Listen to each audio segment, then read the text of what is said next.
Pugachev's rebellion of 1773–75 was the principal revolt in a series of popular rebellions that took place in Russia after Catherine II seized power in 1762. It began as an organized insurrection of Yaik Cossacks headed by Yemelyan Pugachev, a disaffected ex-lieutenant of the Russian Imperial Army, against a background of profound peasant unrest and war with the Ottoman Empire. After the initial success, Pugachev assumed leadership of an alternative government in the name of the assassinated Tsar Peter III and proclaimed an end to serfdom. This organized leadership presented a challenge to the imperial administration of Catherine II. The rebellion managed to consolidate support from various groups, including the peasants, the Cossacks, and Old Believers priesthood. At one point, its administration claimed control over most of the territory between the Volga River and the Urals. One of the most significant events of the insurrection was the Battle of Kazan in July 1774. Government forces failed to respond effectively to the insurrection at first, partly due to logistical difficulties and a failure to appreciate its scale. But the revolt was crushed towards the end of 1774 by General Mishelstan at Tsaritsyn. Pugachev was captured soon after and executed in Moscow in January 1775. Further reprisals against rebel areas were carried out by General Peter Pan, and the events have generated many stories in legend and literature, most notably Pushkin's historical novel The Captain's Daughter. It was the largest peasant revolt in Russia's history. Background and aims. As the Russian monarchy contributed to the degradation of the serfs, peasant anger ran high. Peter the Great ceded entire villages to favored nobles, while Catherine the Great confirmed the authority of the nobles over the serfs in return for the nobles' political cooperation. The unrest intensified as the 18th century wore on, with more than 50 peasant revolts occurring between 1762 and 1769. These culminated in Pugachev's rebellion when, between 1773 and 1775, Yemelyan Pugachev rallied the peasants and Cossacks and promised the serfs land of their own and freedom from the lords. There were various pressures on Russian serfs during the 18th century, which induced them to follow Pugachev. The peasantry in Russia were no longer bound to the land, but tied to their owner. The connecting links that had existed, which had been diminishing in form between the peasant community and the Tsar, broke by the interposition of the serf owners. These private lords, or agents of the church estate, blocked access to the political authority. Many nobles returned to their estates after 1762 and imposed harsher rules on the peasants. The peasants felt abandoned by the modern state. They were living in difficult circumstances and had no way to change the situation. The relationship between peasant and ruler was cut off most dramatically during the 18th century. The decree of 1767 completely prohibited direct petitions to the empress from the peasantry. The peasants were also subject to an increase in indirect taxes due to the increase in the state's requirements.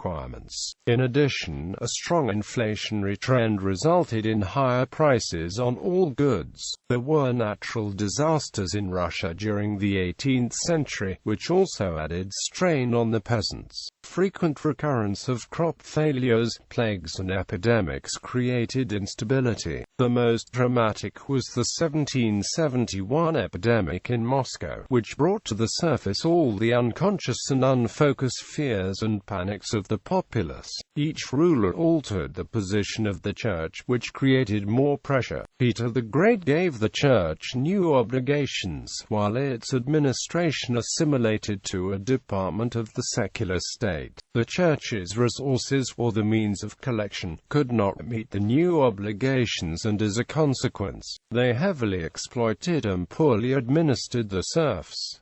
The unrest spurred constant revolt among church serfs. Leadership and strategy. Pugachev's image, according to folk memory and contemporary legends, was one of a pretender liberator. As Peter III, he was seen as Christ-like and saintly because he had meekly accepted his dethronement by his evil wife Catherine II and her courtiers. He had not resisted his overthrow, but he had left to wander the world. He had come to help the revolt, but he did not initiate it. According to popular myth, the Cossacks and the people did that. The popular mythology of Peter III linked Pugachev with the Emancipation Manifesto of 1762 and the serfs' expectations of further liberalizations. Had he continued as ruler, Pugachev offered freedom from the poll tax and the recruit levy, which made him appear to follow in the same vein as the emperor he was impersonating. Pugachev attempted to reproduce the Saint Petersburg bureaucracy.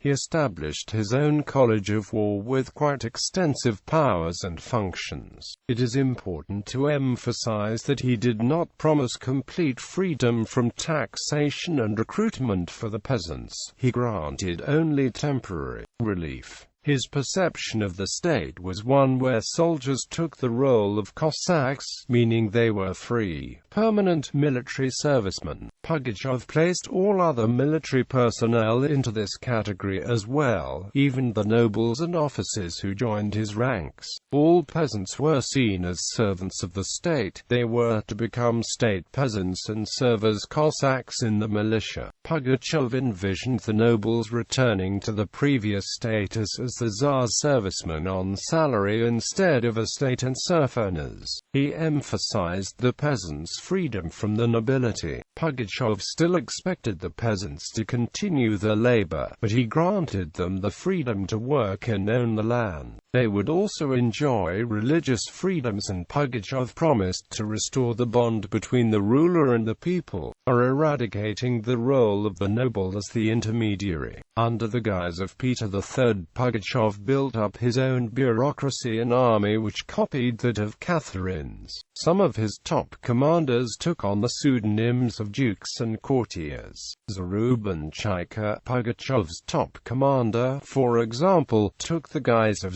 Chernyshев. The army Pugachev established, at least at the very top levels of command, also mimicked that of Catherine's. The organizational structure Pugachev set up for his top command was extraordinary, considering Pugachev defected as an ensign from Catherine's army. He built up his own war college on a fairly sophisticated intelligence network of messengers and spies. Even though Pugachev was illiterate, he recruited the help of local priests, mullahs, and starshins to write and disseminate his royal decrees, or ukases in Russian and Tatar languages. These ukazi were copied, sent to villages and read to the masses by the priests and mullahs. In these documents, he begged the masses to serve him faithfully. He promised to grant to those who followed his service land, salt, grain, and lowered taxes, and threatened punishment and death to those who didn't. For example, an excerpt from a ukasha written in late 1773, "From me, such reward and investiture will be with money and bread compensation and with promotions,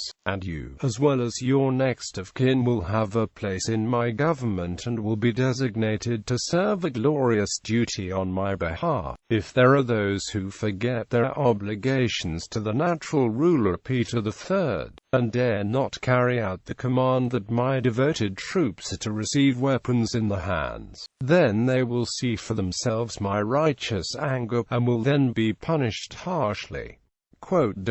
Recruitment and support. For the very beginning of the insurgency, Pugachev's generals carried out mass recruitment campaigns in Tatar and Bashkir settlements, with the instructions of recruiting one member from every other household and as many weapons as they could secure. He recruited not only Cossacks, but Russian peasants and factory workers, Tatars, Bashkirs, Chavas, Famous Bashkir hero Salawat Yuliyev joined him. Pugachev's primary target for his campaign was not the people themselves, but the leaders. He recruited priests and mullahs to disseminate his decrees and read them to the masses as a way of lending them credence. Priests in particular were instrumental figures in carrying out Pugachev's propaganda campaigns. Pugachev was known to stage heroic welcomes whenever he entered a Russian village, in which he would be greeted by the masses as the sovereign. A few days before his arrival to a given city or village, messengers would be sent out to inform the priests and deacons in the town of his impending arrival. These messengers would request that the priests bring out salt and water and ring the church bells to signify his coming. The priests would also be instructed to read Pugachev's manifestos during Mass and sing prayers to the health of the great Emperor Peter III.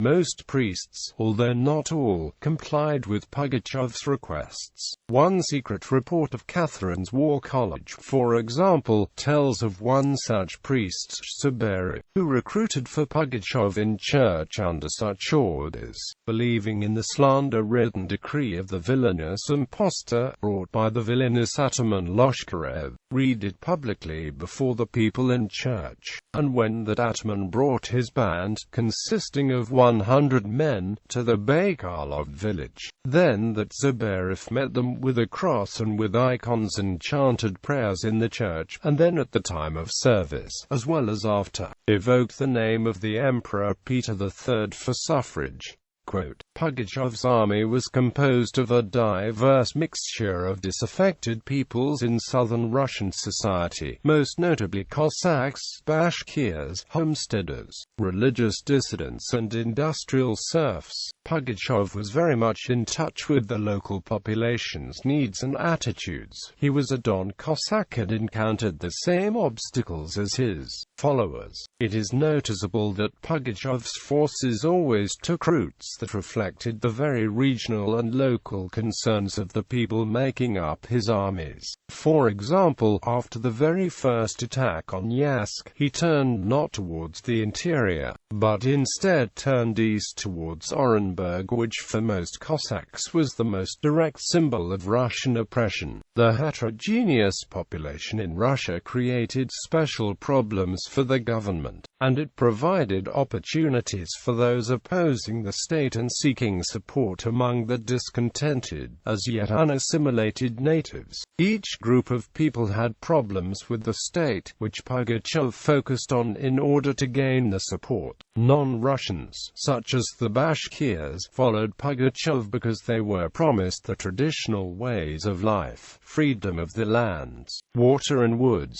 the faith and laws, food, clothing, salaries, weapons and freedom from enslavement. Cossacks were similarly promised their old ways of life, the rights to the river Yaik from source to sea, tax-free pasturage, free salt, 12 chetvi of corn and 12 rubles per Cossack per year. Pugachev found ready support among the Odnovortsi, in the westernmost part of the region swept by the Pugachev rebellion, the right bank of the Middle Volga. There were a number of Odnovortsi. These were descendants of petty military servicemen who had lost the military function and declined to the status of small, but free, peasants who tilled their own lands. Many of them were also old believers, so they felt particularly alienated from the state established by Peter the Great. They were hard-pressed by landowners from central provinces who were acquiring the land in their area and settling the serfs on it. These homesteaders pinned their hopes on the providential leader who promised to restore the former function and status. The network of old believer holy men and hermitages served to propagandize the appearance of Pugachev as Peter III and his successors, and they also helped him recruit his first followers among the old believer Cossack of the Yaik. The Yaik Cossack host was most directly and completely involved in the Pugachev revolt. Most of its members were old believers who had settled among the Yaik River, now Ural River, The Cossacks opposed the tide of rational modernization and the institutionalization of political authority. They regarded the relationship to the ruler as a special and personal one, based on the voluntary service obligations. In return, they expected the Tsar's protection of the religion, traditional social organization, and administrative autonomy. They followed the promises of Pugachev and raised the standard of revolt in the hope of recapturing the previous special relationship and securing the government's respect for the social and religious traditions.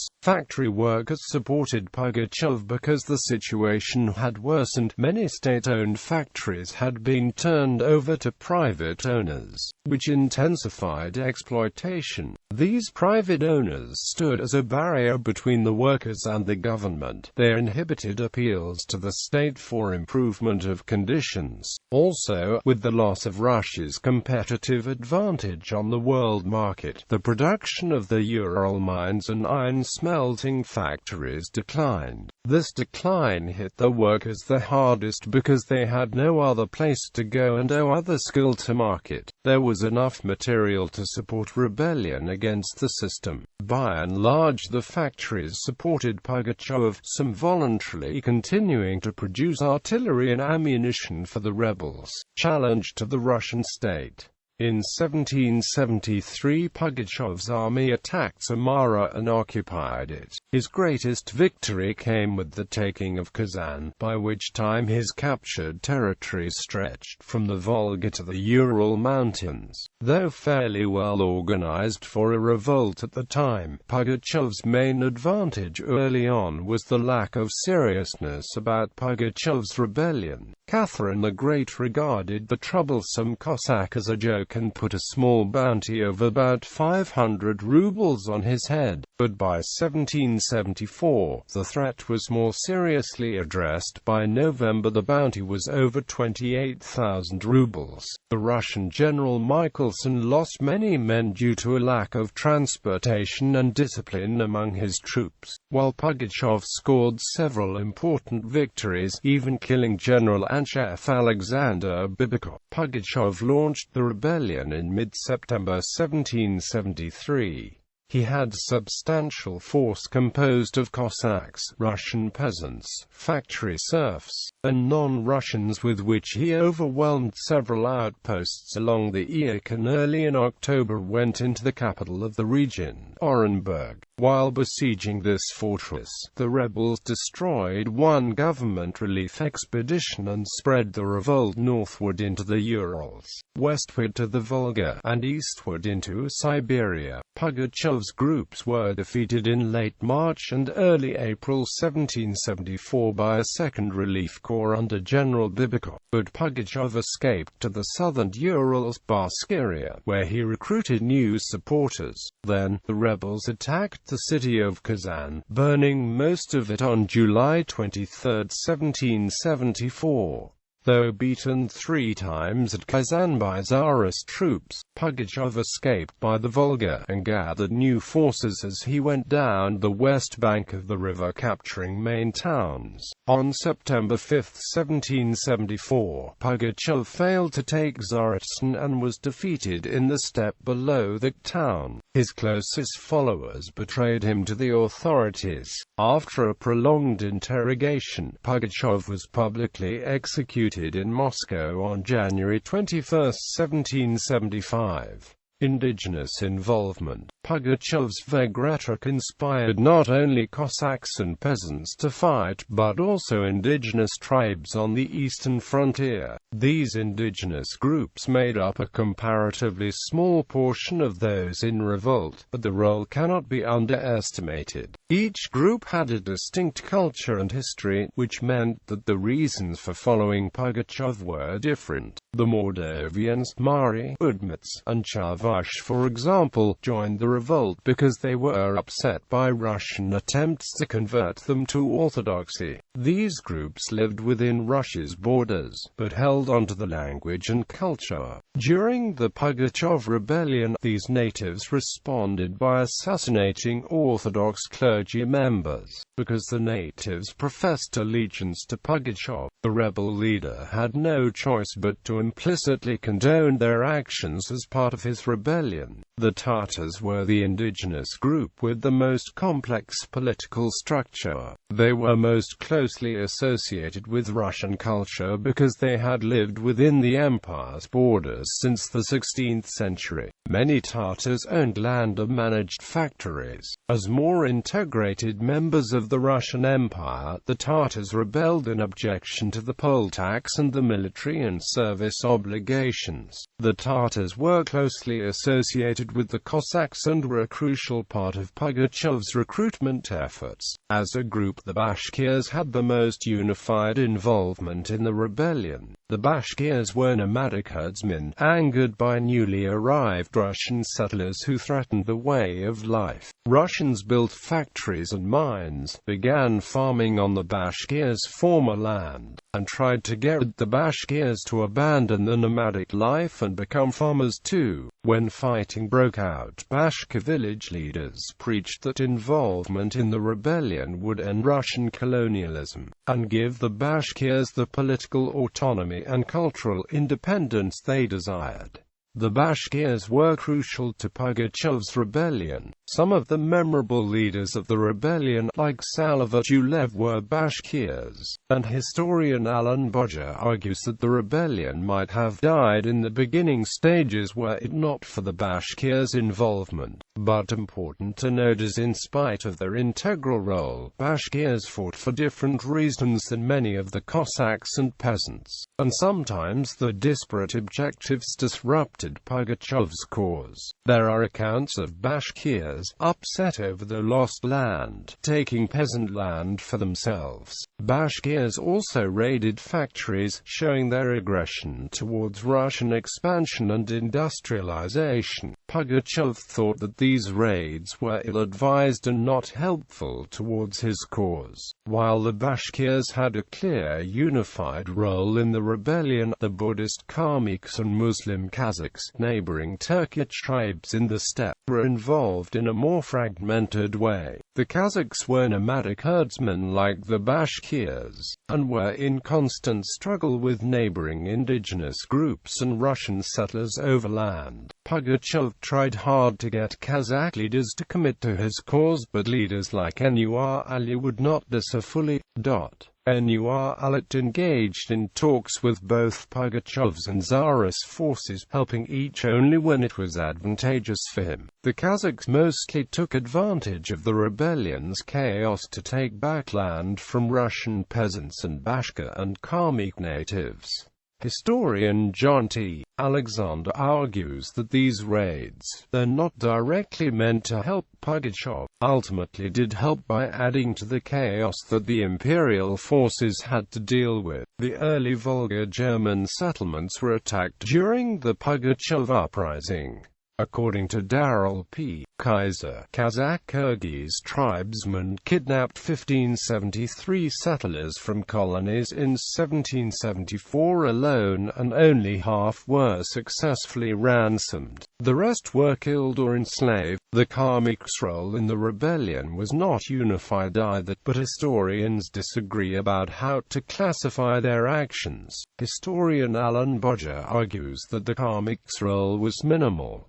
They helped both sides in the conflict, but not in a way that changed the results. John T. Alexander argues that the Kalmyks were a significant factor in the rebels' initial victories. He cites the Kalmyk campaign led by Ilya Repin, which, though defeated, caused a total uproar and pushed the rebellion forward in the Stavropol region. Defeat. By late 1774 the tide was turning, and the Russian army's victory at Tsaritsyn left 9,000–10,000 rebels dead. Russian General Panin's savage reprisals, after the capture of Penza, completed the discomfiture. By early September, the rebellion was crushed. Yemelyan Pugachev was betrayed by his own Cossacks when he tried to flee in mid-September 1774.